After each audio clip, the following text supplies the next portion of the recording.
والله ما نافع يا فندي، صدقني والله ما شفتهاش بك يا فندي انا. يعني تبي تقنعني ان عمرك ما تقابلت انت وياه يا جويده؟ شو مرة واحدة بس، مرة واحدة وكان لما اقرب من قدامي ما نعرفش. كيف يا راجل مره واحده؟ هلا قالوا انك جيت انت وجبريل وهددته في الحوش وبعدين عديتوا له للرابش. شو حل؟ تعدينا لقينا حال والله ما لقينا قاعد والله. يعني تو تبي تقنعني انه هرب منكم؟ والله يا رب منه يا فندي، والله ما كيف يا فندي كيف عارف شو ندير انت ولا يا فندي؟ شو ندير؟ اشبه اللي في الحشيش اللي خدماتي انا بخروه له داخل تبغى في تم يغني في الشارع تم مطيطه تم يقول نا عقلي دليلي نا عقلي دليلي. يعني انت عديت له على سبه رقيلك من اللي صار مع باتكو؟ ثم انا كيف؟ معناه لو كان لقيتها كده حتضربه باللي في ايدك صح؟ ناظر ما شنو تبغى تخش عنايه من سباب وقبل راح فيها وضغط رجع عليه تتم مطيطه قدام الناس.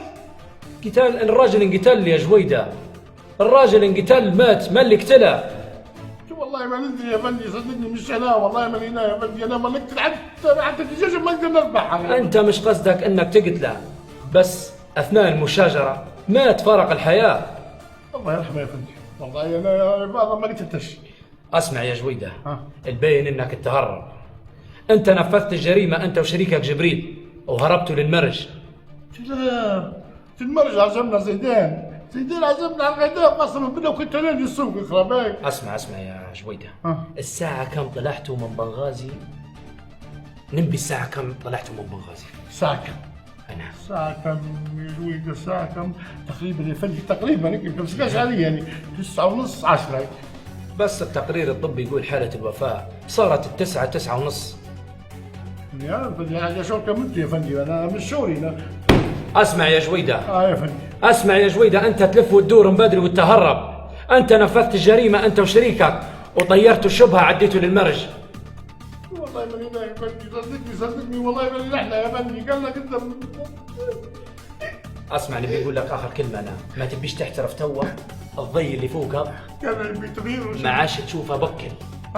ما عادش تشوفها بكل الضي، ما تحاولش تلف وتدور. انت في الموضوع سبق لك انك انت اللي هددتها وعديت له للرابش، حتى الحيدة السوداني قال انك جيت انت وجبريل وهددته بالقتل. كلام يا فندي، والله كلام والله قلت هيك والله. تمام يا جبريل، تمام تو نعرف طريقتنا الخاصة. يا صالح تعرف بعد توقف وتعرف شيل التوقيف يا فندم.